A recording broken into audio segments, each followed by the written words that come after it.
దేవనామమున ఈ పరిశుద్ధ ప్రశస్త 4వ దిన మోషే సుఖోపవాస ధ్యాన కూటములలో ఏకీభవించిన మనకు తండ్రి అయిన దేవుని యొక్క ప్రసన్నత పరిపూర్ణముగా అనుగ్రహింపచేయును గాక. ఆమేన్. దేవుని ప్రియబిడ్డలారా, ప్రతి ఒక్కరి మనస్సులోనూ ఒక ప్రశ్న ఉండవచ్చు. ఏమిటంటే, జరుగుతున్నది మోషే కూటములు, కానీ మనము ధ్యానిస్తున్న వాక్య పఠనములు, ధ్యానిస్తున్న వర్తమానములన్నీ ద్వితీయోపదేశ కాండ ధ్యానములే. ఈ దినము వరకు మహాభక్తుడును గరుడైన మోషే తన ప్రజలైన ఇశ్రాయేలీయులకు దేవుడు వాగ్దాన జనమును అనుగ్రహిస్తున్నారని, వాగ్దాన దేశమునకు నడిపిస్తున్నారని, వాగ్దాన ఫలం అందిస్తున్నారని పలుమార్లు మనం ధ్యానించాం. కానీ ఈ ద్వితీయోపదేశ కాండములోని ఎలా వెళ్ళారు, ఏ రీతిగా వెళ్ళారు, ఏ ప్రయత్నములను దాన్ని సంపాదించుకున్నారంటే, ఇక్కడ నుండి నేను నిడదవోలు వెళ్ళానని చెప్తాం, కానీ ఎలా వెళ్ళారు, ఎప్పుడు బయలుదేరారు, ఎవరితో బయలుదేరారు, ఏ వాహనములో వెళ్ళారు, ఏ సమయానికి చేరుకున్నారని ఎలాగైతే కొన్ని లెక్కలను మనము ప్రస్తావన చేస్తామో, ఆ రీతిగా ద్వితీయోపదేశ కాండములో లిఖిత పూర్వకముగా వీరి ప్రయాణాన్ని దేవుడు బయలుపరిచారు. నిన్నటి దినము అలాగే ప్రారంభ అధ్యాయము మొదలుకొని నిన్నటి దినముతో 3 అధ్యాయాలను మనం పూర్తి చేసుకున్నాం. ప్రారంభంలో దేవదేవుడు గద్ద రెక్కల మీద వారిని కనాను దేశమునకు తీసుకుని వెళ్ళినట్లుగా మనం చూసాం. ఆ తరువాత 2వ అధ్యాయంలోనికి వచ్చేసరికి దేవుడు సియేరు అరణ్యములో వారికి ఇచ్చినటువంటి స్వాస్థ్యాన్ని, అనగా తన సహోదరుల యొక్క స్వాస్థ్యాన్ని గురించి 2వ దినాన మనం తెలుసుకున్నాం. ఇక 3వ దినం అనగా నిన్నటి దినమున మనము తెలుసుకున్నది ఏమిటంట, బాషాను రాజైన ఓగును దేవదేవుడు వాని తలంపును బట్టి ఎలాగున చేయింపజేశారో నిన్నటి దినాన మనము దేవుని వాక్యంలో చూసాం. పరిశుద్ధ లేఖన భాగములను బట్టి ఈ దినము దేవదేవుని యొక్క వాక్యమును మనము చూసినట్లయితే, ద్వితీయోపదేశ కాండ గ్రంథము 4వ అధ్యాయము ప్రారంభములో మనం చదువుకున్నట్లయితే, కాబట్టి ఇశ్రాయేలులారా, మీరు బ్రతికి మీ పితరుల దేవుడైన యెహోవా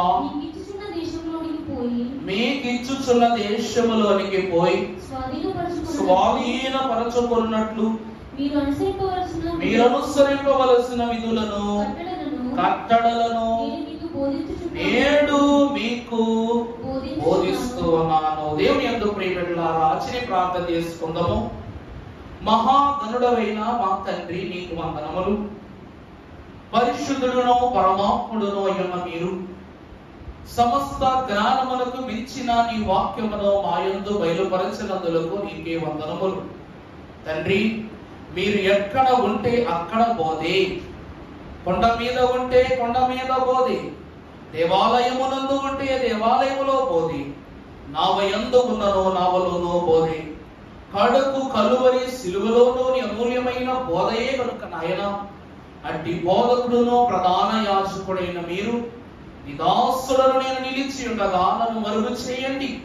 నీ జ్ఞాన వాక్యోక్తిని తండ్రి నీ బిడ్డలకు అందించుచుండగా నా నాలుకను నీ వశమున ఉంచుకొని, నీ బిడ్డల యొక్క హృదయములను నీ వశములో ఉంచుకొని, ప్రతి పదము ప్రత్యేకముగా తండ్రి విడలింప చేయమని నే ప్రాణప్రియుడును రక్షకుడును నిజ వాక్యమై మమ్మలను నడిపించుచున్న యేసు నామమున వేడుకొని ప్రార్థిస్తున్నాము తండ్రి, ఆమేన్.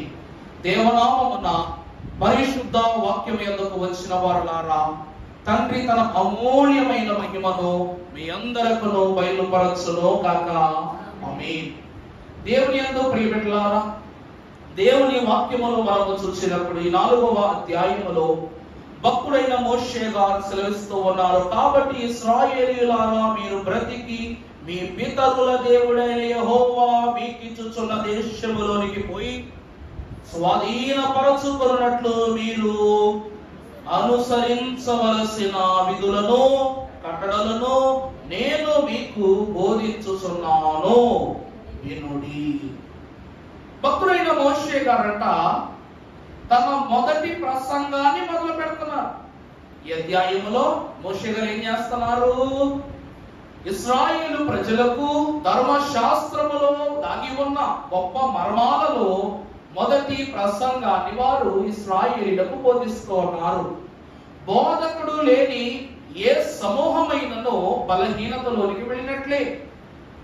ఈ పరిశుద్ధ బోధలో ఆఖరి మాటే ఈ మాట.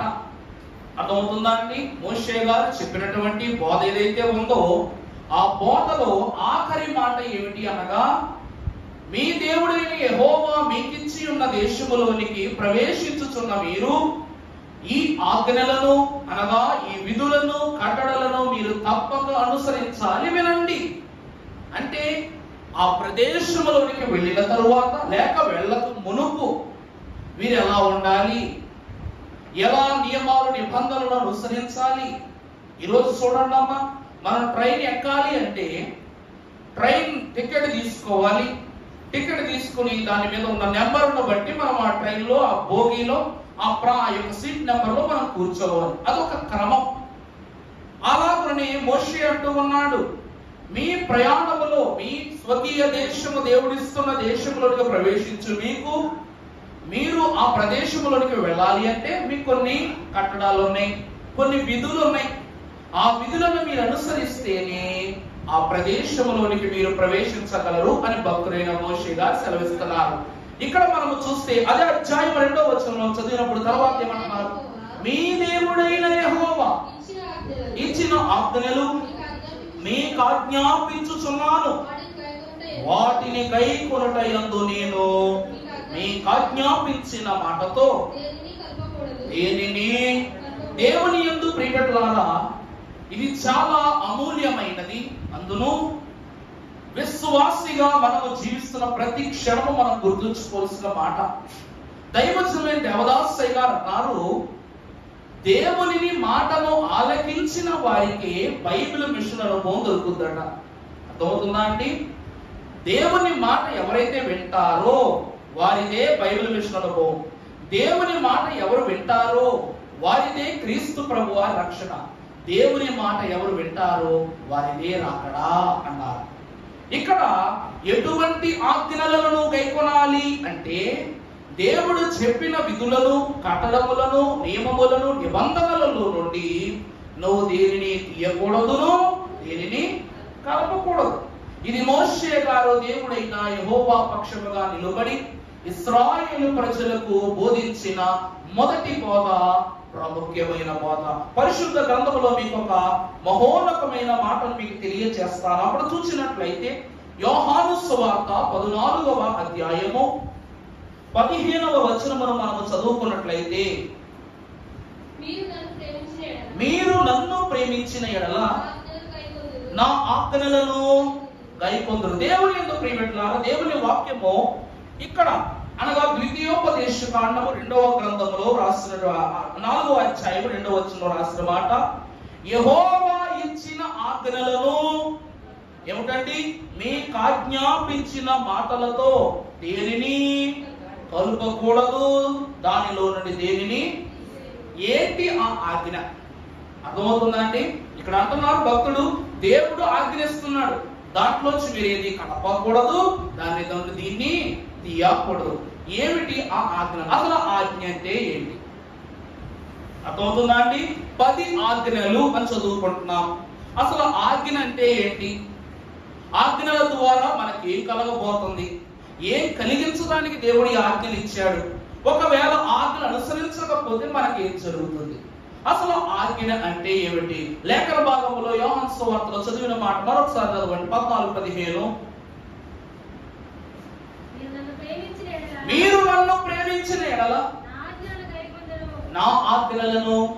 అక్కడే భక్తుడు యోహాను గారు యేసు క్రీస్తు ప్రభు వారి మాటలను తెలియజేస్తున్నారు. ఇక్కడ ఏమిటి అంటే, నన్ను ప్రేమించిన వారే నా ఆజ్ఞలను. ఆజ్ఞ అనగా దేవునిని ప్రేమించే వారు అనుసరించేది. అర్థమవుతుందా అండి? ఈరోజు నేను ఒక యాజకునిగా మీ ఎదుట ఉన్నా, చిన్నవాడనైనను బోధిస్తుండగా నేను చెప్పు వాక్యోపదేశమును మీరు అనుసరిస్తున్నారా లేదా? మరి అది ప్రేమ కాదా? ప్రేమే. దేవుడు మాకు బయలుపరచగా, మేము మీకు బోధించగా, మీరు మీ వంశావళులకు తెలియచేయగా ఈ ప్రేమ ఏమవుతూ ఉంది? విస్తరిస్తూ ఉంది. అనగా ఆయనను ప్రేమించు వారిని, ఆయన ఆజ్ఞలను గైకొను వారు. మరొక మాట అదే అధ్యాయం 21వ వచనంలో కూడా, నా ఆజ్ఞలను అంగీకరించి వాటిని గైకొను వాడే నన్ను. చూసారండి, అంటే దేవుణ్ణి ప్రేమించేవారు ఆజ్ఞలు గైకొన్నవారు. ఎవరైతే దేవుణ్ణి ప్రేమిస్తారో వారు ఖచ్చితముగా ఆజ్ఞలను గైకొనేవారు అంటున్నారు. ఇందాక ఏమిటంట? ఎవరు ప్రేమిస్తారో వాళ్ళే ఆజ్ఞలు గైకొన్నారు. కానీ ఇక్కడ ఏమంటున్నారు? దేవుని ప్రేమించే ప్రతి ఒక్కరూ ఆజ్ఞలను గైకొన్నట్లే. అదే అధ్యాయములో 24వ వచనములో కూడా చెప్తున్నారు అదే మాట. అమ్మా, నన్ను ప్రేమింపని వాడు నా మాటలను, నన్ను ప్రేమింపని వాడు నా ఆజ్ఞలను గైకొనని వాడి. దేవుని ఎందుకు ప్రియపెట్టారు? ఏంటి ఆజ్ఞ? ఎందుకు ఈ ఆజ్ఞ? దేవుని వాక్యములో 10 ఆజ్ఞలు మాత్రమే దేవుడు ఇచ్చాడా? ఇంకా ఏ ఆజ్ఞలను ప్రభు ఈ లోకానికి అందించలేదా? అబ్రహాములకు ఎన్నో అద్భుతమైన వాగ్దానాలు చేశారు. వాగ్దానాలతో పాటు ఆజ్ఞలు ఇచ్చారు. దేవుడు ఎన్నో అడ్డుకట్టలేశారు, ఎత్తులేశారు, పై ఎత్తులేశారు. వీటన్నిటినీ అబ్రహాము గారు ఎదుర్కొన్నారు. అంటే కారణము దేవుని మాట వినటం, దేవుని ప్రేమించటం. అబ్రహాము అనగా అతడు దేవుని నమ్మెను గనుక అది అతనికి నీతిగా ఎంచబడింది. దేవుని ప్రియబిడ్డలారా, పరిశుద్ధ లేఖన భాగములో ఈ దినమున ఆజ్ఞ అనగా యేసుక్రీస్తు ప్రభువు. ఆజ్ఞ అంటే ఎవరండి? యేసుక్రీస్తు ప్రభు. ప్రభు అంటారు, నన్ను పంపిన వాని యందు మీరు విశ్వాసం ఉంచండి. ఏమండి? ప్రభు ఏమంటున్నారు? నన్ను పంపించిన వాని యందు మీరు ఏముంచాలి? విశ్వాసం ఉంచాలి. అంటే ధర్మశాస్త్రాన్ని భూమికి పంపింది ఎవరు? తండ్రి. కుమారుని భూమి మీదకు పంపింది ఎవరు? తండ్రి. అనగా ఈ భూమి మీదకు నన్ను పంపిన వాని యందు విశ్వాసం ఉంచాలి. అంటే 10 ఆజ్ఞలు యేసుక్రీస్తు ప్రభు వారే అయ్యున్నారు. 10 ఆజ్ఞలలో ప్రతి ఆంతర్య భావము యేసుక్రీస్తు ప్రభు వారి చరిత్ర ఉన్నది. అందుకే ఈ ఆజ్ఞలలో నుండి మీరు దేనిని తీయకూడదు, దేనిని కలపకూడదు. ఏంటి ఈ ఆజ్ఞలు? ఎందువలన ఈ ఆజ్ఞలనే మాటలే ఈ దినమున దేవదేవుడు మనతో మాట్లాడాలని ఆశపడుతున్నారు. ఈ పరిశుద్ధ అధ్యాయములో దేవదేవుడు ప్రాముఖ్యముగా 3 సంగతులను వివరిస్తూ ఉన్నారు. మొదటిది విధేయత. విశ్వాసులకు ఏముండాలి అంటే విధేయత ఉండాలి. రెండవది విగ్రహ ఆరాధన. దేవుడు హెచ్చరిస్తూ చెప్తున్న మాటలు, మొదటిది విధేయత, రెండవది విగ్రహ ఆరాధన, మూడవది పరిశుద్ధ పురము. ఏమిటండి? పరిశుద్ధ పురము. దేవుని ప్రియబిడ్డలారా, పరిశుద్ధ గ్రంథములు మీరు చూసినప్పుడు సామెతల గ్రంథము 30వ అధ్యాయము 6వ వచనం చదువుకున్నట్లయితే జ్ఞాని అయిన సొలొమోను తెలియజేస్తున్నారు, ఆయన మాటలలో ఏమియు చేర్చకుము, ఆయన నిన్ను గద్దించునేమో, అప్పుడు నీవు అబద్ధికుడు మగదు. దేవుని ప్రియబిడ్డలారా, కొంతమంది దైవజనులు ఈరోజు అంతకన్నా దేవుడు ఇచ్చిన బైబిల్ కన్నా ఎక్కువ జ్ఞానాలు ఉపయోగించి ఏం చేస్తారంటే నచ్చిన ప్రతి మాట, నచ్చిన ప్రతి పాట, నచ్చిన ప్రతి పూట ఏ పడితే అలా చేసేస్తారు, ఎలా పడితే చెప్పేస్తారు. ఎందుకంటే దేవుడు స్వయంగా వచ్చి అడగరు కదా, నువ్వేం వర్తమానం ఇలా చేసే విధంగా దేవుడు అడగరు. సంఘం అంటారా, అయ్యగారు ఏది చెప్తే ఇంకదే. దైవజనులైన దేవదాస్ అయ్యగారిని ప్రశ్నించేవాడు దేవుడు. అందుకే బైబిల్ మిషన్ బోధలు ప్రతి నిత్యము దేవుని యొక్క కనుచూపు మేరలోనే సాగుతుండేవి. అందుకే కొందరి బోధలు వేరుగా నుండును, అందుకే మాటలాడను నేను అని దేవుడే సెలవిచ్చారు. అర్థమైందా అండి? బైబిల్ మిషన్ విషయమై దేవుడు ఆశ్చర్య క్రియలు చేస్తూ ఈ మిషన్ బోధన దేవుడు ఆలకిస్తున్నారని చెప్పడానికి అయ్యగారు రాసిన పాటే. భూలోకమంతటికి సువార్త పోవుటకు ఇండియా ప్రధానము, అది బైబిల్ మిషన్ ద్వారానే కొందరి బోధలు వెలుగనుండును కనుక అందుకే దేవుడు ఏం చేయరంట, మాట్లాడరు. మాట్లాడవలసిన సమయం వచ్చినప్పుడు దేవుడు ఎదుట మనం మాట్లాడలేదు. ఈ దినమున ఒక్కొక్కరు అంటారు అనమాట, వాక్యంలో ఉండదో ఉండదు. కొంతమంది మనం ఏం చేస్తాం, దేవదాసయ్య గారు కొన్ని చోట్ల ఏం చేస్తారో తెలుసా అండి, దేవదాసయ్య గారు ప్రభు దగ్గర తీసుకుని దైవలక్ష్మి స్తుతులు, సాతాను ఎదిరింపులు, సమర్పణ, రాకడ, ఇలా అన్ని క్రమ పుస్తకాలు రాస్తారు. అందులో పదాలు మార్చేస్తారు.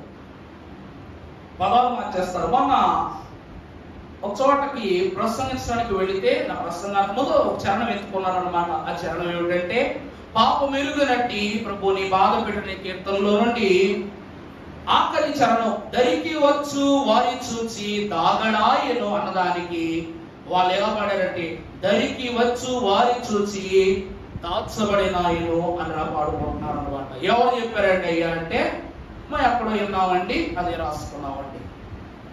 అంటే మహిమ విస్తరించుట కన్నా మాలిన్యము విస్తరిస్తుంది. అంటే దరికి వచ్చిన వారిని చూచి ఆయన ఎప్పుడూ దాగుకొనలేదు, వెలువకుండా అనగా విడిచిపెట్టకుండా ఆయనే వెళ్ళి తనని ఏం చేశారంట, వెంబడించారని ప్రభు రాశారు.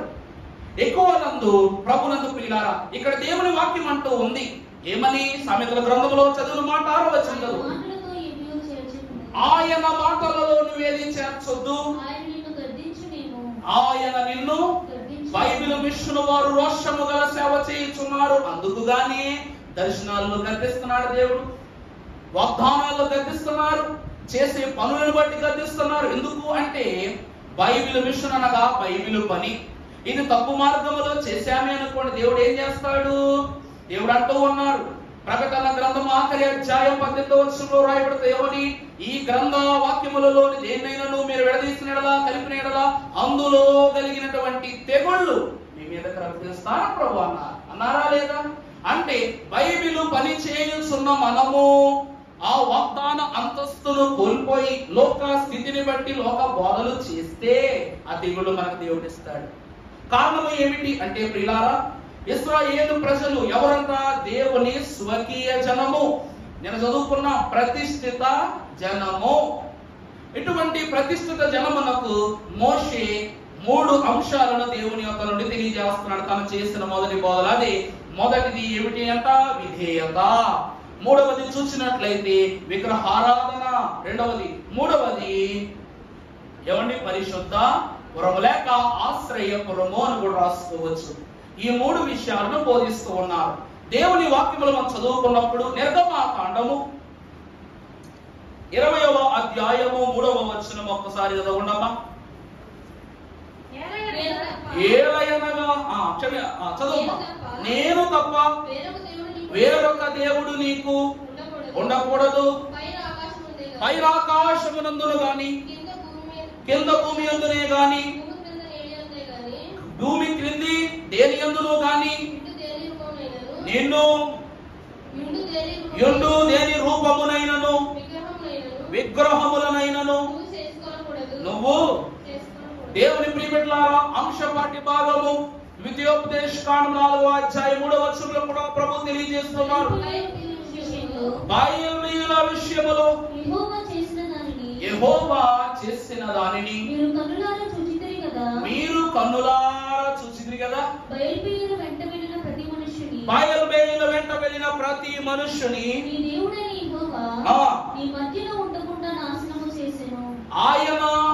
ఆయన మహిమను బట్టి ఆయన శక్తిని బట్టి మీరు ఆయన మధ్య ఉండకుండా ప్రభు ఏం చేశారు? నాశనం చేశారు. 10 ఆజ్ఞలలో మొదటి ఆజ్ఞ ఏమిటండి? నీ దేవుడైన యెహోవానకు నన్ను తప్ప వేరొక దేవుని వెంచి మొక్కకూడదు, ఏ ప్రతిమనైనను నువ్వు చేసి కొనకూడదు. ఇక్కడ మోషే చేసిన మొదటి బోధ, ధర్మశాస్త్ర బోధలో మొదటి బోధ ఏమంట? విగ్రహారాధన. ఏం చేశారు? దేవుడు వద్దన్న ఆజ్ఞలో మొదటి క్రియను తన ప్రజలు చేశారు కనుక ప్రభు అంటున్నారు, మీరు బయలుబీరైనటువంటి వారు చేసిన దానిని జ్ఞాపకం ఉంచుకొనలేదా?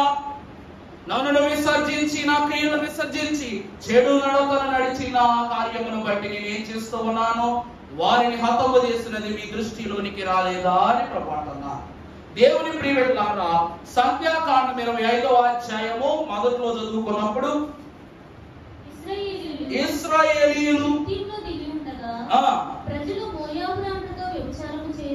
మోయాబు స్త్రీలైన వారితో వారు వ్యభిచారము చేసెను. ఆ స్త్రీలు తమ దేవతల యొక్క బలులకు ప్రజలను పిలవగా మీరు భోజనము చేసి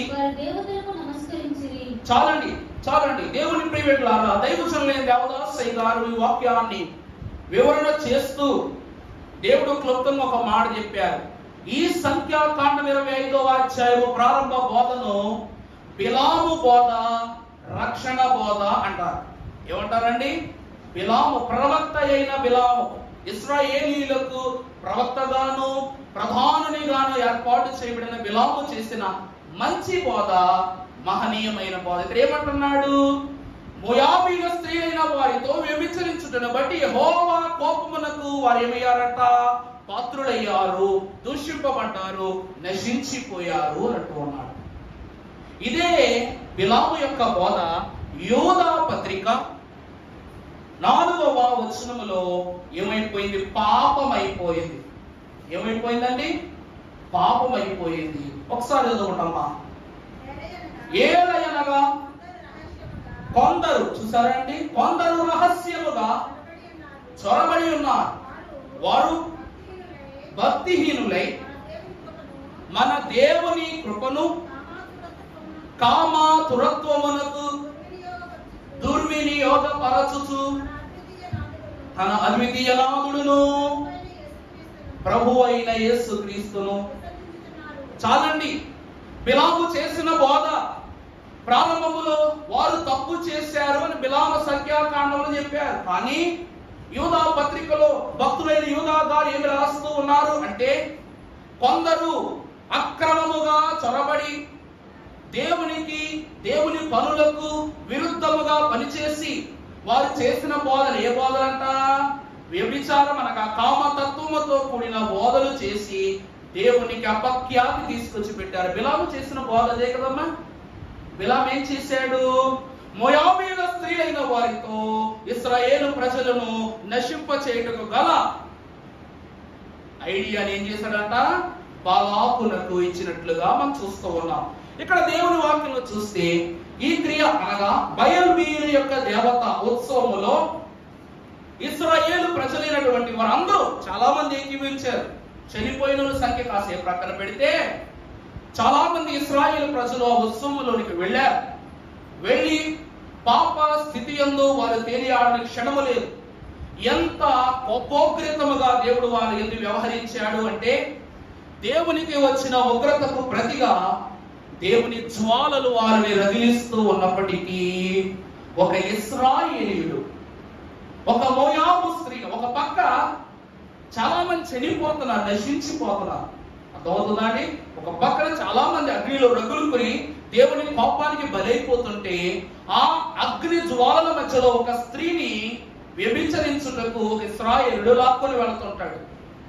అది చూసినటువంటి అహరోను మనువడును ఫినెహాసు ఏం చేస్తాడంట?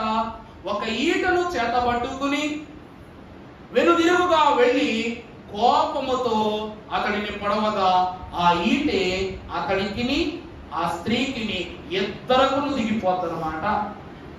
ఏమవుతుందండి? ఫినెహాసు యొక్క పాపం. ఎలియాసరు కుమారుడైన ఫినెహాసు ఆ తర్వాత యాజకుడు, అంటే యాజకుడు నరహత్య చేశాడు అక్కడ. అర్థమవుతుందమ్మా?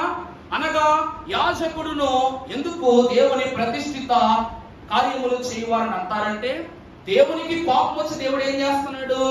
ఒక ప్రక్క అగ్ని రగులు పెట్టాడు. కానీ అంతటి పాపము జరుగుతున్నప్పటికీ వీడు తప్పించుకోవటం అనేసి వీడు ఇంకా పాపమునకు ఒడిగట్టుటను బట్టి దేవుడు ఏం చేశాడంట?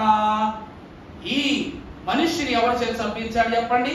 ఫిలెహాసు చేత ఒక ఈట చేత పట్టుకుని అతని వెనుక నుండి దింపగా ఇతని శరీరములో నుండి తెంచుకుని ఆమె శరీరములోనికి కూడా ఆ ఈట దూసుకుని వెళ్ళిపోయింది.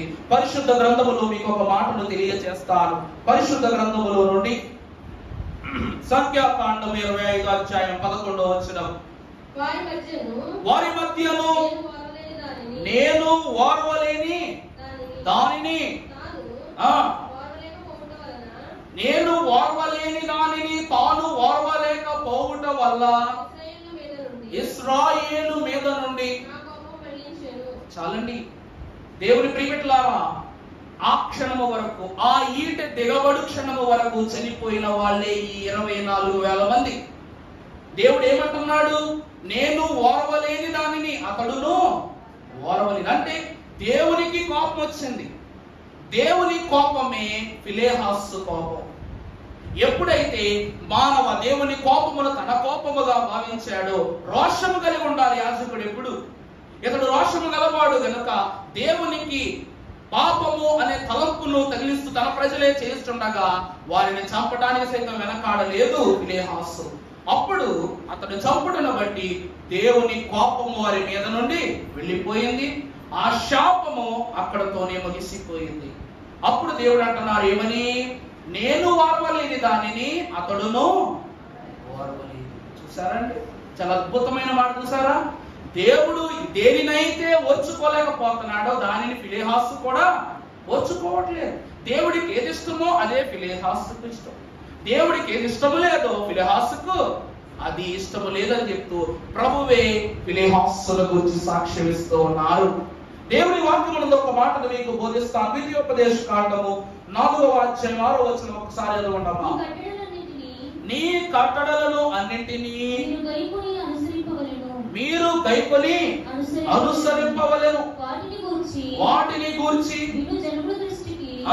అదే మీకు జ్ఞానము, అదే మీకు వివేకము. నిశ్చయముగా ఈ గొప్ప జనము జ్ఞాన వివేచనములు గల జనమని.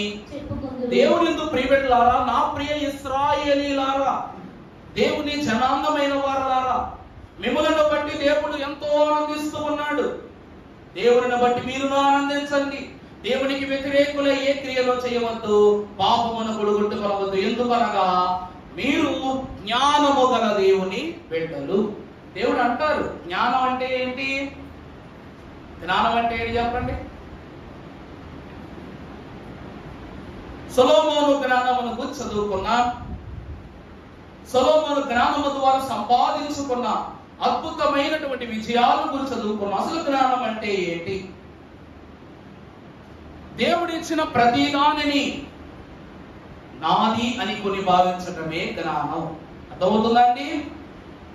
దైవజనం రాశారు, ఈ కీర్తన నాదే నాదే అని ఎవరు అనుకుందరో, ఈ వాక్యము నాదే నాదే అని ఎవరు అనుకుందరో వారికే దేవుని జ్ఞానము నాదే, దేవుని రాజ్యము నాదే, దేవుని దేశము నాదే, దేవుని ఆజ్ఞలు నావే అని ఎవరు అనుకుందరో వారే జ్ఞానులు. యేసు క్రీస్తు ప్రభు వారిని చూడడానికి ఆ కాలము నందు జ్ఞానులైనటువంటి వారు పలు ప్రదేశాల నుండి ఎన్నో దూర ప్రయాణాలు చేస్తూ వచ్చారు. ఈ జ్ఞానులకు వారి పేరులోనే జ్ఞానులను ఉంది, తూర్పు జ్ఞానులై.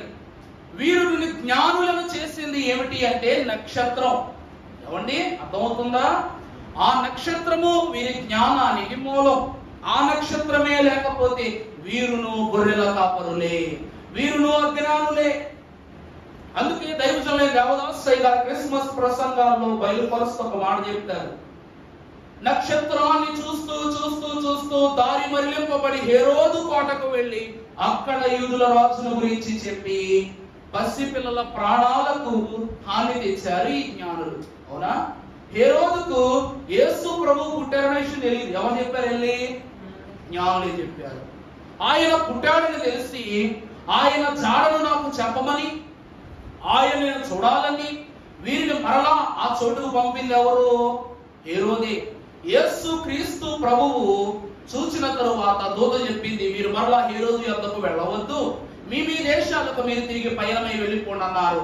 జ్ఞానులు తిరిగి రాలేకపోగా హేరోదునకు కోపముతో ఆ ఈడు పుట్టిన పసిపిల్లలందరూ హేరోదు చంపించేశాడు. అంటే ఒక హత్యకు ఈ జ్ఞానులు కారణమయ్యారు. అలాగే శత్రువునకు ఏం చెప్పారంట, సమాచారము చెప్పుటను బట్టి వీరు కారణమయ్యారు. ఇప్పుడు వీళ్ళ జ్ఞానుల అజ్ఞానుల చెప్పండి. బైబిల్ ఎందుకు వీళ్ళ జ్ఞానులు అంట తెలుసా? వారు యూదుల రాజును చూడడానికి వచ్చారు, కానీ ఎప్పుడైతే ఆ పాకలో ఉన్న ప్రభువుని చూశారో అప్పుడు ఏమంటారు తెలుసా? మేము యూదుల రాజును చూసుటకు వచ్చాము, కానీ ఇక్కడ ఉన్నది సర్వలోకమునకు అధిపతి అయి ఉన్న దేవకుమారుడు, దేవరాజు అని వారు తెలియచేయడాన్ని బట్టి వారి జ్ఞానులు. పరలోక సంతోషమును, పరలోక అనుభవాన్ని ఎవరైతే గుర్తిస్తారో వాళ్ళే జ్ఞానులు. ఈరోజు నీ దేశం పరలోకం, నీ దేశం ఎలా ఉంటుందో నీకు తెలియదు, నీ రాజ్యంలో ఎన్ని భవనాలు ఉంటాయో నీకు తెలియదు, అక్కడ ఎంతమంది దూతలు సంచరిస్తారో తెలియదు, ఆ రక్షణ భాగ్యంలో ఎవరెవరు పాలు పంపులు కలిగి ఉన్నారో నీకు తెలియదు. కానీ వారు నా కొరకు వేచి ఉన్నారు, నా కొరకు చూస్తున్నారు, నేను అక్కడనే ఉండును, ఈ రీతిగా ఉండును, నేను ఎలాగైతే దేవుణ్ణి భావిస్తావు అదే జ్ఞానం. ప్రభు అన్నారు, జ్ఞానాధారము నేనే. ఆయన వాక్యము వెండి బంగారముల కన్నా కోరదగినది. కారణం ఏమిటంటే దేవుడే వాక్యము, వాక్యమే దేవుడు, అదే మన జ్ఞానము. దేవుని ప్రియబిడ్డలారా, అంటే దేవుడు మొదటిగా చూస్తే విగ్రహారాధన. ఈ విగ్రహారాధనలో మీరు ఏ ప్రతిమను చేసుకోకూడదు. దేవుని వాక్యములో ఇశ్రాయేలు ప్రజల యొక్క పరిచయం నిర్గమకాండం ప్రారంభంలో చూస్తే అక్కడ మీరు బాగా ఇష్టంగానే కదా, కష్టంగానే ఏమని రాస్తారు అక్కడ? ఇశ్రాయేలు ప్రజల పరిస్థితులు వర్ణిస్తారు. వారు ఇసుక పని, ఇటుక పని, గడ్డి పని, మట్టి పని చేస్తుంటారు. ఆ మట్టి పని ఏ పని, ఆ గడ్డి పని ఏ పని? ఆ మట్టితోనూ ఆ గడ్డితోనూ ప్రతిమలు చేస్తుంటారు. అర్థమైందా అండి? వారు ప్రతిమలు చేస్తారు. ఐగుప్తు దేవతలను ఇశ్రాయేలు ప్రజల చేత తయారు చేయిస్తారు. మట్టితో ఏం చేసుకుంటారు? పిడకలు తయారు చేస్తారా? ఏం చేస్తారు వాళ్ళ? అక్కడ ఐగుప్తు సింహాసనం అనగా ఐగుప్తు ప్రజలైనటువంటి వారు ఉపయోగించుకొను విగ్రహములు, అలాగే ప్రతిమలు ఇశ్రాయేలు ప్రజలతోనే తయారు చేయిస్తారు. వీరు తయారు చేస్తూ చేస్తూ చేస్తూ ఆ విగ్రహాలను వీళ్ళు దైవాలను తీసుకుంటారు. అర్థమైందా అండి? అందుకు దేవుడు విడిచిపెట్టాడు. అందుకే మొదటి ఆజ్ఞ ఏమిటి అనగా, నీ దేవుడైన యెహోవాను తప్ప నువ్వు వేరొక దేవుని ఎంచి మ్రొక్కకూడదు, ఏ ప్రతిమను నువ్వు చేసుకొనకూడదు. అంటే ఇక్కడ విధేయత అని చెప్పబడి ఉంది. నీ విధేయత, దేవుడు నీకు కొన్ని తలంపులు ఇచ్చాడు. యెహోవా ఆత్మ జ్ఞాన వివేచనలకు ఆధారముయగు ఆత్మ. ఏమంటే దేవుని వాక్యంలో రాయబడడం తెలిసే మాట, యెహోవా ఆత్మ జ్ఞాన వివేచనలకు ఆధారమును యగు ఆత్మ. ఆయనే భూమిని సృజించెను, ఆకాశములకు నక్షత్రములను సూర్య చంద్రులను అమర్చినది ఆయనే. ఆకాశ పక్షులకు ఎగురు శక్తిని, భూజంతువులకు ఆహారమును, మనుషులకు మహిమను ఇచ్చినది ఆయనే. అంటే ఇది దేవుని జ్ఞానము. ఆ జ్ఞానముతోనే ఆయన దేశమును మీరేమై ఉండాలి? పొందుకునేవారై ఉండాలి. ఒక మాట చూపిస్తాను పరిశుద్ధ గ్రంథములో నుండి. సామెతల గ్రంథం 9వ అధ్యాయము 10వ వచనం చదువుకున్నట్లయితే, భయభక్తులు కలిగి ఉండుటయే జ్ఞానమునకు. అనగా జ్ఞానం అంటే ఏంటి అంటే ప్రభువు. దేవుని యందు నీకేముండాలి? భయము భక్తి ఉంటే దేవుడు నీకు ఏమిస్తారు? అదే జ్ఞానముగా దేవుడిస్తారు. అలాగనే అదే సామెతల గ్రంథం 8వ అధ్యాయము 1వ వచనములో చదువుకున్నప్పుడు, అమ్మా జ్ఞానం ఏం చేస్తూ ఉంది? ఘోషిస్తూ ఉన్నది. వివేచన స్వరమును వినిపించుచు. దేవుని ప్రియబిడ్డలారా, జ్ఞానము ఘోషిస్తూ ఉన్నది, వివేచన స్వరమును. దేవుని వాక్యంలో చూస్తే జ్ఞానము అనగా ఎవరు? ఘోష అనగా ఎవరిది? వివేచన అనగా ఏమిటి? ఏమిటి దాని స్వరం? యేసు క్రీస్తు ప్రభువారు శిలువ మీద ఉండి ఏం చేస్తున్నారు? 7 మాటలను తన జనమైన మన కొరకు, తన ప్రజలైన మన కొరకు ఆయాసముతో ఘోషిస్తున్నారా లేదా? జ్ఞానము అనగా ఎవరు? క్రీస్తే, జ్ఞానాధారము నేనే అన్నారు ప్రభు. క్రీస్తు శిలువ మీద ఉండి ఘోషిస్తూ ఉన్నారు. ఆ ఘోషను మనకెవరు వినిపిస్తున్నారంట? వివేచన అనగా పరిశుద్ధాత్ముడు. వివేచన అనగా ఎవరండి? పరిశుద్ధాత్ముడు. యోబు గ్రంథము 11వ అధ్యాయము 5వ వచనం ఒకసారి చదవండమ్మా. మేలు, ఆయనే నీతో వాదించిన మేలు, ఆయనే తన జ్ఞాన రహస్యములు నీకు తెలియజేసిన. అనగా వివేచన స్వరముతో ఏం చేస్తూ ఉంది? నీకు బోధన చేస్తూ ఉన్నది. దేవుని ప్రియబిడ్డలారా, ఈనాడు మనం పాడుకుంటాం, పరిశుద్ధుని చేసి నీ వరములను దయచేసి నీ పరిశుద్ధ సన్నిధిని చూపమా పౌరమా వినుమా. అనగా పరిశుద్ధాత్ముడు యేసు క్రీస్తు ప్రభు వారి యొక్క ఘోషను ఈ దినమున వాక్య స్వరముగా వినిపిస్తూ ఉన్నారు. ఇక్కడ మనము చూస్తే మోషే మహాభక్తుడు ఏ విషయములైతే బోధిస్తూ ఉన్నారో ఆ బోధలను ప్రభువు శిలువ మీద నెరవేర్చారు. అర్థమైందా అండి? తండ్రి ఇచ్చువాడు, మోషే బోధించిన వాడు, కుమారుడు నెరవేర్చిన వాడు. ఇక్కడ 3 క్రమాలను మనకు దేవుడు పరిచయం చేస్తున్నారు. దీనిని ఏమంటూ ఉన్నారు అంటే విధేయత. దేవుని వాక్యంలో చూస్తే గాయపరచబడినను ఆయన ఊరకనే ఉండెను, నోరు తెరవకు ఉండెను. ఆయన అందులో ఆయనకి ఏం కనబడుతుంది? విధేయత కనబడుతుందా లేదా? గాయపరచబడినను ఆయన నోరు తెరవలేదు. అతడు పొందిన దెబ్బల చేత మనకేం కలుగుతూ ఉంది? స్వస్థత అంటే విధేయత. ఏమండి, ఈరోజు లోకాన్ని నువ్వు ఎలా ఎదుర్కోవాలి? ఆ విధేయత దేవుడిని నేర్చుకుంటున్నాం. ఈరోజు శారీరక గాయాలను కట్టడానికి దేవుడు నీ కోసం రక్తం చిందించలేదు. ఆనాడు చెవిటి వానికి చెవులు ఎందుకు ఇచ్చాడు? కళ్ళు లేని వాడు కళ్ళు ఎందుకు ఇచ్చాడు? నడవలేని వాడు కాళ్ళు ఎందుకు ఇచ్చాడు అంటే వాళ్ళ కుంటోళ్ళని దేవుడు ఇవ్వలేదు. కుష్ఠరోగని దేవుడు పాపం జాలిపడేవల. దేవుని వాక్యం ఏం చెప్తూ ఉందో తెలుసా? ప్రతి ఒక్కరును తండ్రి స్వరాన్ని వినాలి కనుక చెవిటి వానికి స్వరాన్ని దయచేశారు. ప్రతి కన్ను ఎక్కడ చూస్తాం మనం? ప్రకటన గ్రంథం ప్రారంభ 7వ అధ్యాయంలో ప్రతి నేత్రము ఆయన చూసును అంటే నేత్రములు గల వాళ్ళు ఉండాలి. అందువలన గుడ్డివాడికి నేత్రాలు ఇచ్చారు ప్రభు. కుంటివాడు అనగా ప్రయాస పరిభారము మోయించిన సమస్త జనులారా నా యొద్దకు తండ్రి యొద్దకు వచ్చుటకు గాను పాదాలు ఇచ్చారు. కుష్ఠ రోగులు అనగా అంతరాని వారు. అంతరాని వారు అనగా లోకమునకు సమస్తమునకు ధర్మశాస్త్రమునకు విరోధము గలవారు. అనగా దేవుడు ఏమన్నారు? ఎవరు ఏమన్నారు చెప్పండి? నిన్న దినమున మనం ఒక మంచి మాట చదువుకున్నాం. లోకము చేత తృణీకరించబడిన వారు దేవుని చేత స్వీకరించబడుదురు.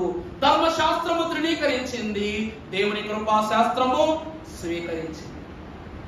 చూసారా 4 క్రియలు. ఈ లోకములో నీకు అనారోగ్యం, అయ్యా ఏళ్ళు నొప్పి, కాలు నొప్పి, నడుము నొప్పి, బొర్ర నొప్పి, ఇన్ని నొప్పులు చెప్తున్నాం. ఇన్ని నొప్పులు మనమే చెప్తున్నాం. ఆ రోజు ప్రభు యొద్దకు వాళ్ళు వచ్చి నొప్పులు చెప్పలేదు. ఏమన్నారు తెలుసా? నేను నిన్ను చూడాలి, నా కళ్ళు కావాలి. ఇంతకాలము లోకాన్ని చూడడానికి ఇష్టపడని కన్నులు దేవుణ్ణి చూడడానికి ఇష్టపడ్డాయి కాబట్టి కళ్ళు వచ్చాయి. ఇంతకాలము లోకము స్వరం వల్ల నేను నీ స్వరాన్ని ముందు వినాలని ఆశపడ్డాడు కాబట్టి స్వరం ఇచ్చాడు. ఇప్పటి వరకు ఎవరి కోసము లేచి పరిగెత్తని కాళ్ళు దేవుని కోసమే పరిగెత్తాయి కాబట్టి ఇవి పరలోకమునకు అడుగు వెత్తు కాళ్ళు కాబట్టి ప్రభు కాళ్ళు ఇచ్చారు. ఏ వ్యక్తి ముట్టుకొనని వాడిని నా దేవుని స్పర్శే నన్ను ముట్టుకోవాలని ఆశపడ్డాడు కనుక కుష్ఠరోగికి స్వస్థత. అనగా లోకమును నిరాకరిస్తే దేవుడు స్వీకరిస్తాడు. అర్థమైందా అండి? వేరొక దేవుని నువ్వు ఎంచి మొక్కనట్లయితే నేను దేవుడు ఏం చేస్తానన్నాడు? నీకు ఏది అడిగినా ఇస్తున్నాడు. ఏమి అడిగిన వానినిచ్చి వేయునో తండ్రి, ఇచ్చి వేయునో తండ్రి, కనుక నాకేమి కొదువా నా తోడుండా. దేవుని ప్రియమిత్రులారా, హెబ్రీయులకు రాసిన పత్రిక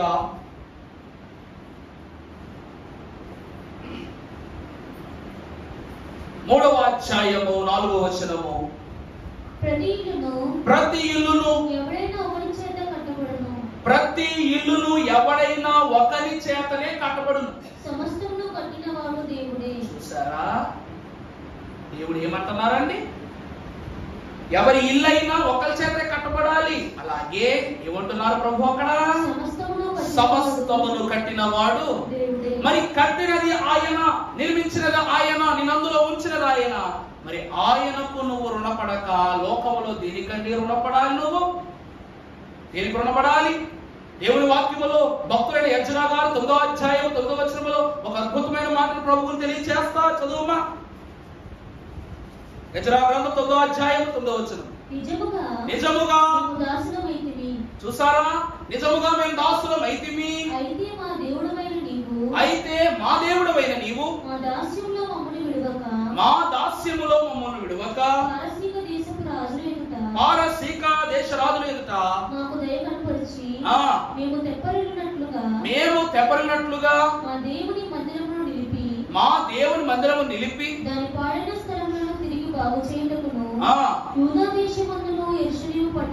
యూదా దేశమునందును యెరూషలేము పట్టణమునందును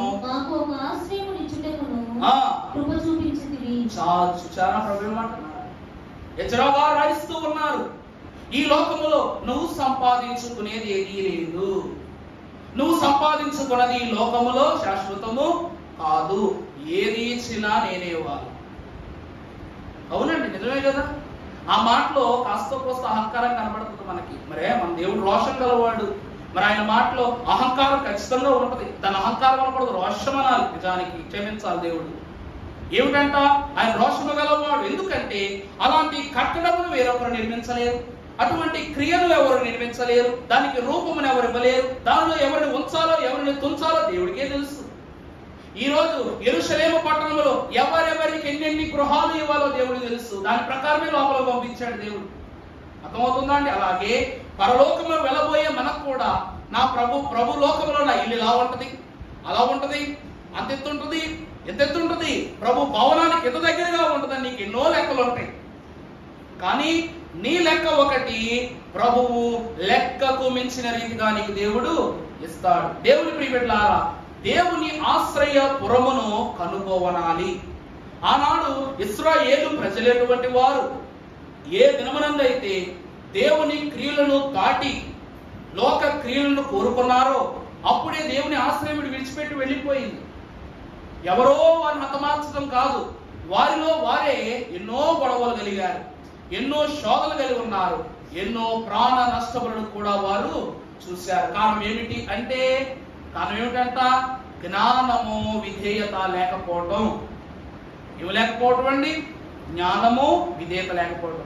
ఈరోజు ఒక చోటకి వెళ్తే చీర కోసం గొడవ, లేకపోతే భోజనం కోసం గొడవ, పని కోసం గొడవ, ఆ పని తీరిన జీతం కోసం గొడవ, దాని ఖర్చు కోసం గొడవ, ఆ ఖర్చు పెట్టు సమయంలో కొనే వస్తువు కోసం గొడవ, తినే తిండి మొదలుకొని పీల్చే ఊపిరి వరకు గొడవ. అంటే ఒక పార్క్ ఉండేదంట హైదరాబాద్ లో, దగ్గరగా 39 చెట్లు, అంటే ప్యూర్ ఆక్సిజన్ ఇచ్చేటువంటి గార్డెన్ అది. ఆ గార్డెన్ ప్రతి ఒక్కరు వాకింగ్ వస్తారు, పిల్లలు తీసుకుని వస్తారు. చాలా ఫేమస్, నాకు పేరు సరి గుర్తురాట్లా. ఆ గార్డెన్ కి చాలా మంది వచ్చి ఫుడ్ తినేవాళ్ళు, వాళ్ళు వీళ్ళు కూడా అక్కడికి వచ్చే భోజనం చేస్తారు, పనులు చేసుకునే వాళ్ళు, ఆ చుట్టుపక్కల వాళ్ళు. ఎందుకంటే ఆయాసపు రోగం ఉన్న వాళ్ళు అక్కడ చెట్లను వచ్చేటువంటి ఆక్సిజన్ పీల్చుకుంటే ఆయాసాలు తగ్గుతాయి. మార్నింగ్ వాక్ వెళ్తే ఫ్రీ అండ్ ఫ్రెష్ ఎయిర్ అక్కడ దొరుకుతుంది. అలాగనే ఎంతటి బలహీనత శరీరం మీదకున్న గాలి తగలగానే చాలా వరకు నయాలు జరుగుతాయి. ఎందుకంటే మనిషిలో O2 తగ్గినప్పుడే CO2 పెరుగుతుంది. మనము వదిలే వస్తువును లోపలికి లాక్కుంటున్నాం, లాక్కోవాల్సిన వస్తువును బయటకు వదిలి పెడుతున్నాం. అక్కడ ఆ పార్క్ చుట్టూ ఎవరైనా సిగరెట్ తాగినా, ఎవరైనా మందు తాగటానికి కానీ చెడు పనులు చేయటానికి ఆ పార్క్ ఎవరు వస్తే చార్జ్ షీట్ ఫైల్ చేస్తారు వాళ్ళ మీద. ఒక నెల ఆ పార్క్ అంతా అలా శుభ్రం చేయాలి. ఒక నెల అంతా ఏం చేయాలి? ఆ పార్క్ లో మొక్క నరికిన, కొమ్మ ఇరిచిన వీళ్ళకు తాట తీసేస్తుంది పోలీస్ డిపార్ట్మెంట్. ఎందుకంటే ఆ గార్డెన్ కొను విలువది. ఈరోజు దేవుని వాక్యాన్ని బట్టి మనం చూసినట్లయితే దేవుడు ఇచ్చే స్వాస్థ్యమైన దేశములో అన్ని వనరులను దేవుడు ఇచ్చాడు. కానీ వారి స్వకీయ లోపాలను బట్టి ఇశ్రాయేలు ప్రజలు ఏమైపోయారంట? దేవుని ఆనందమునకు దూరం అయిపోయారు. అనగా బయలు దేవతను అనుసరించడం బట్టి దేవుని వాక్యములో ప్రకటన గ్రంథములో 4 బోధలు కనబడతాయండి. మొదటి బోధ ఎవరిది అంటే బిలాము బోధ. అంటే బిలాము బోధ పాపం అయిపోయినట్టు ప్రకటన గ్రంథంలో చూపిస్తారు. రెండవది యెజబేలు బోధ. ఎవరి బోధ అండి? యెజబేలు బోధ. మూడవది ప్రవక్తల బోధ, అనగా నశించింది. నాకు చూసారా, దేవుని మాటలను దాటి కామతత్వముతోను చెడు నడతలతోనూ బోధించే బోధలు, ఆ బోధలు కూడా దేవుని దృష్టిలో పాపం అయిపోయిన ప్రకటన గ్రంథంలో. ఆఖరి బోధ రక్షణ బోధ, అది యేసుక్రీస్తు ప్రభు వారి బోధ. ఈ 3 బోధలు పాపములోకి వెళ్ళిపోయాయి. మొదటిలో పవిత్రుడైన బిలాము ప్రకటన గ్రంథం అనగా భవిష్య గ్రంథములో ఏమైపోయాడు? పాపమైపోయాడు. ఏ మోషే మహాభక్తుడు 5 కాండాలలో ప్రధాన కాండముగా చెప్పబడి ద్వితీయోపదేశ కాండములో ఈ గ్రంథములో దేవుడు ఇచ్చిన ఆజ్ఞల్లో దేన్ని తీయకూడదు, దేనిని కలపకూడదని అందులో రాశారు. అలాగే మొదటి పత్రిక అనగా మొదటి పుస్తకమునకు సువార్తికుడైన మోషే గారు ఏ మాట రాశారో ఆఖరికి వెళ్ళిన తర్వాత యోహాను గారు కూడా ఏమని రాశారు? ఆఖరి అధ్యాయములో ఏమండి, ఈ గ్రంథములోని ప్రవచన వాక్యములను దేనినైనను తీసిన ఎడల అందులో ఉన్న దోషము శాపములు వారి మీదకి వస్తాయి. దేనిని కలిపిన ఎడల దేవుని జీవ గ్రంథములో వారికి ఏముండదు? పేరుండదు. దేవుని రాజ్యములో పాలు పంపులు ఉండవు. అందుకే బైబిల్ మిషన్ వారికి బోధ చేసే ప్రతి క్షణం ఎలా ఉంటుందో తెలుసా? దేవా, నా నాలుకని అదుపులో ఉండాలి, నా శరీరం అదుపులో ఉండాలి, నా దృష్టిని అదుపులో ఉండాలి, నా క్రియలని అదుపులో ఉండాలి. నేను బయటకు వెళితే నేను ఎరుగను, కానీ నీవు నా వెనక ఉండాలి, నీ ఆత్మ నాలో ఉండాలి, నీ కుమారుని వాక్కు నా నాటి యందు ఫలించాలి అని ప్రార్థన చేసుకునే బోధ చేసుకోవాలి. కొంతమంది ఏం చేస్తారు?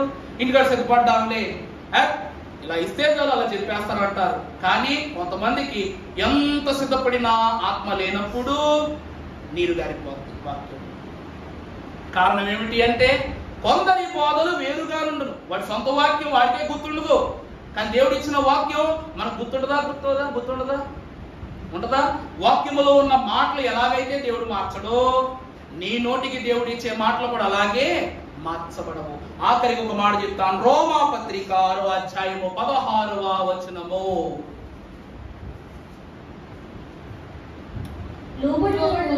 లోబడుటకు దేనికి మిమ్ములను మీరు దాసులుగా అప్పగించుకొందురో అది చావు నిమిత్తముగా పాపమునకే గాని చూసారా అండి? ముందు చదవమ్మా, కొంచెం ముందు చదవమ్మా. అట్లు అయిన ఎడల కృపకే గాని లోనగు వారు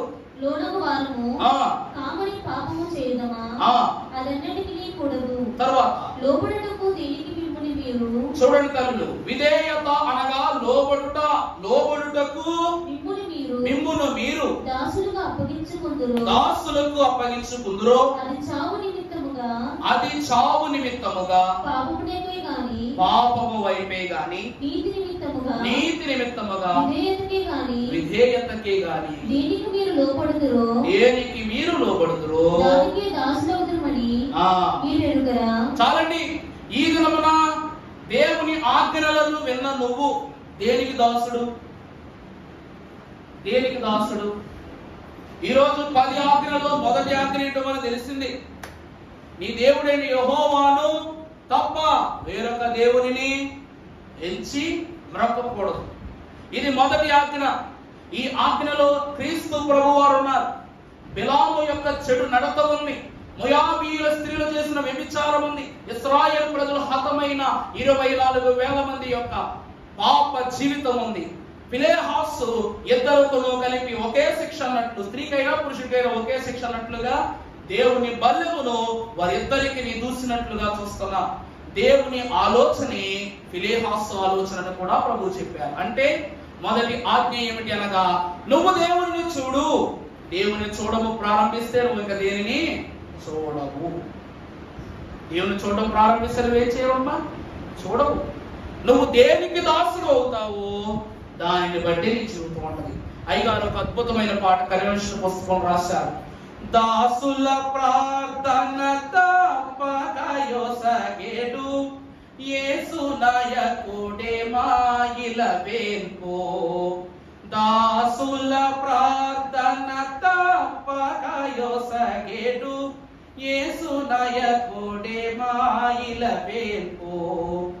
దోషములు చేయు దుర్జనులైనను దోషములు చేయు దుర్జనులైనను దోషిలోకి బరవాసి చేయునట. దాసుల ప్రార్థన తప్పకయొసగెడు యేసు నాయకుడే మాయిల వేల్పో. అంటే దోషములు చేయు దుర్జనులైనను ద్రోషిలోకి మృక్కితే పరవాసిగా చేయునట. ఎవరు? ప్రభువు. అంటే నువ్వు దేవునికి దాసుడు అయితే నీ ప్రార్థన పరలోకం వెళ్ళద్ది. నువ్వు దోష స్థితిలో ఉన్నా దుర్జన స్థితిలో ఉన్నా నీ ప్రార్థన దేవుడు వింటాడు, నీ నడిపిస్తాడు, బ్రతికిస్తాడు, పరలోకానికి చేర్చుకుంటాడు. అర్థమైందా? వాడు దొంగే అని లోకం చెప్పింది, వాడు దొంగతనం చేశాడని లోకం అంది. శిక్ష వేసిన రాజు అన్నాడు, శిక్ష విధించే శతాధిపతి అన్నాడు. బాల్యముతో వారి పాదములను ప్రభువును పొడిచి వారి పాదం విరగొట్టిన సైనికుడు అన్నాడు. కానీ ప్రభు ఏమన్నాడు? నేడు నీవు నాతో. అతడు లోకానికి దాసుడుగా ఉన్నప్పుడు శిక్ష, దేవునికి దాసుడైనప్పుడు పరలోకం. ఆ క్షణమున డబ్బే సర్వస్వం. డబ్బే అతని. ఈరోజు చూసారా? లచ్చింది లచ్చింది లచ్చింది. ఏది లచ్చింది లచ్చింది? విచిత్రం చెప్పమంటారా? మన నోటు మీద లచ్చిందేవి బొమ్మ ప్రింట్ చేసి పట్టుకెళ్ళి అక్కడ ఇవ్వండి, ఎవడని తీసుకుంటాడు చూస్తాను. గాంధీ తాత ముఖం తీసేటప్పుడు తీసేసి లచ్చిందేవి బొమ్మ ప్రింట్ చేసి పట్టుకెళ్ళి తీసుకుంటారా? ఏ ధనం అంటే లక్ష్మీదేవి, కానీ దాని మీద ఉండేది మాత్రం డబ్బులు ఇచ్చే తాత. ఆ తాతగారు లేకపోతే ఏమవుతుందంట? నీ నోటుకు విలువ లేదు. నేను రీసెంట్ గా ఒక వీడియో చూశానండి. ఒక ఏలియన్ వాడు ఆకాశం చూడు పడతాడు. వాడు భూమి మీదకి రాగానే ఆకలేస్తాడు. పాపం ఆకలిస్తే ఒకడు జోబులోంచి డబ్బులు తీసి కొనుక్కుంటాడు. కొనుక్కుంటే ఒక సిద్ధి కాగితం తీసుకుని వచ్చి ఇడు పేపర్ ఎత్తాడు. ఆ ఏమి నలిపేసి పక్క పడేస్తాడు. పో అంటాడు. తర్వాత మళ్ళా గమనిస్తాడు అనమాట. గమనిస్తే ఆ పేపర్ మీద, ఆ డబ్బుల నోటు మీద గాంధీ బొమ్మ ఉంటుంది. అటు ఇటు ఇటు చూస్తాడనమాట. ఓ పెద్ద బొమ్మ కనబడదు గాంధీది. ఆ బొమ్మ సింపుకొచ్చి ఇస్తాడు. అది నలిపేసి పక్కకు పడేస్తాడు. అప్పుడు ఒకడు పోలీసుడు అనమాట. పక్కకి వెళ్తుంటే వాడు జోబులకు పర్స్ కింద పడిపోతాడు. తీసి చూడగానే అందులో గాంధీ తాత బొమ్మ ఉన్నది. డబ్బులు రోజున దొరుకుతుంది. అది పట్టుకు చేతికి ఇవ్వగానే ఇదే అని చెప్పి అప్పుడు భోజనం పెడతాడు. అర్థమైందా అండి? బొమ్మ ఉన్న ప్రతి ఒక్కటి. ఈరోజు చూసారా? నువ్వు ఎన్ని మార్లు తిరుగు, ఎక్కడైనా తిరుగు, 10 రూపాయల మీద గాంధీ తాతను అవుతానే ఉంటాడు, 2000 రూపాయల మీద గాంధీ తాతను అవుతానే ఉంటాడు. కానీ 10,000, 2,000, 1000. అలాగే లోకము నీకు అన్నం పెడుతుంది, పరలోకము నీకు అన్నం పెడుతుంది. కానీ ఒక సమయం వస్తే లోకము సున్నం పెడుతుంది, పరలోకము మాత్రమే నీకు అన్నం పెడుతుంది. ప్రభువు నేను ఎక్కడా కాపాడుతాడు, అక్కడ కాపాడుతాడు. అక్కడ పరలోకంలో నీకు రక్షణ ఉంది, భూలోకంలో రక్షణ ఉంది. కానీ నిత్యమైన రక్షణ, నిత్యమైన విలువ ఎక్కడ ఉంది నీకు? పరలోకములో. ఎలాగట? దొంగ లోకములో ధనాన్ని చూసినంతసేపు ధనం పోషించింది. ఎప్పుడైతే ప్రభువును చూశాడో ప్రభు పోషణ అందుకున్నాడు. దీనికన్నా దేనికన్నా ఈ పోషణ గొప్పని భావించాడు. కనుక ప్రియులారా, దేవునిని విశ్వసిస్తూ నడిచి ఈ భావ సూచక లోక క్రియలకు దూరమవ్వండి. దేవుని మాట వినండి. ఎందుకు అంటే మోషే అంటున్నాడు, రాబో కాలములో దేవుడే స్వయంగా వచ్చి చెప్పినా మనుషులు వినరు. అయ్యగారు ఏమన్నారంటే దేవుడే వచ్చి బోధ చేస్తే వినరు. వినరంటే వినరు. విననప్పుడు వాడికి ఏం పండినట్టు? పాపము పండినట్లు. అందువలన దేవుని చూడటం ప్రారంభించండి. దేవుని వాక్యాన్ని బాగా చదవండి. ఈరోజు ఒకడు ఉంటాడు, వాళ్ళని క్రిమినల్ ఆర్టిస్ట్ అంటారు. ఎవరైనా ఒక క్రిమినల్ చూడగానే వాడి ఫేస్ మీద బుర్రలోకి వస్తుంది. వాడిని ఎంత బాగా చూడకపోతే వీడికి చెప్తాడు, వాడి పోలికలు చెప్పగానే ఆ బొమ్మను యాస్టిస్ దింపేస్తాడు. ఇక్కడ చూసారా, చాలా చోట్ల న్యూస్ ఛానల్స్ లో ఇలాంటి వాళ్ళ గురించి వింటుంటాం. ఒక హంతకుడినో లేకపోతే ఒక అనుమానాస్పద వ్యక్తి యొక్క పోలికలను చెప్పమంటే వాళ్ళు చెప్తున్నప్పుడు వాళ్ళు చెప్పే మాటలు బట్టి గీసేస్తారు. అలాగే దేవుని వాక్యములో ఆయన గొప్ప కనులవాడు, ధవళవర్ణుడు, రత్నవర్ణుడు, 10,000 మందిలోనూ ఆయనను గుర్తించవచ్చని కొన్ని అద్భుతమైన లక్షణాలు, అద్భుతమైనటువంటి సూచనలు దేవుని వాక్యం చెప్తావు. దీన్ని బట్టి నీ దేవుడి బొమ్మ నువ్వు వేసుకోవచ్చు. అర్థమైందా? అప్పుడు ఫోటోలు పెట్టుకోవాల్సిన అవసరంలా. ఫోటోలు చూసి ఓ ప్రభు అందంగా ఉంటారు అనమాట. ఇంకో ఫోటోలో బాగోడు, మరి ఏమంటావు ఈ ఫోటోలో ఏంటలా. ఈరోజు మనుషులు కూడా ఎలా మారిపోయారంటే ఫోటో బాగుంటే కొనుక్కుంటాం, లేకపోతే అది కూడా నిజమే కదమ్మా. నన్నే తీసుకోండి. దేవుని యొక్క వాక్యములకు వచ్చేసరికి ఈరోజు బైబిల్లో కూడా కొన్ని చోట్ల ఎలా కొంటారు. నేను ఒక చోట పాత పుస్తకాలు అమ్మే చోట కాకని దాంట్లో కొనుక్కోంటే బైబిల్ రంగు, పైన ఉన్న కవరు, లోపల ఉన్న పేజు, చివరికి తాడు కూడా, లోపల ఉన్న థ్రెడ్ కూడా, సోల్ థ్రెడ్ కూడా క్వాలిటీ క్వాలిటీ క్వాలిటీ అని కొనుక్కుంటున్నారు. నేను ఈ బైబిల్ అలా కొన్నా, 3 సంవత్సరాలు అది తిరిగిపోయిందా, ఇలాగే ఉంది. కారణం ఏమిటంటే ఇందులో క్వాలిటీ ఉంటే చూసేవారికి చెప్పే నాకు ఎలా ఉంటది, నాకెంతో ఆనందంగాను చెప్పడానికి ఇష్టంగాను ఉంటుంది. అలాగే దేవుడు కూడా నీలో క్వాలిటీయే కోరుకుంటున్నాడు. తన దాసుడు ఎప్పుడు క్వాలిటీగా ఉండాలి. మంచి భోజనం ఎలా తింటామో మంచి విశ్వాసాలు కూడా మనం కలిగి ఉండాలి. ఉండాలంటే లోకపు వైపు అనగా దేనిని ఎంచి దేవుని చూడండి. మోషే అది ప్రస్తావనగా తెలియజేస్తున్నాడు కనుక దేవుని ప్రియబిడ్డలారా, మనము దేవుని చూస్తూ దేవుని తప్ప వేరొక సంగతులలో మదికి ఆలోచనకు దృష్టికి రాకుండా ప్రభువే తన కన్నులను మన కన్నులను ఐక్యపరచి ఆయన చూస్తూ నడవగలిగే భాగ్యము ప్రభు దయచేయును గాక. ఆమేన్.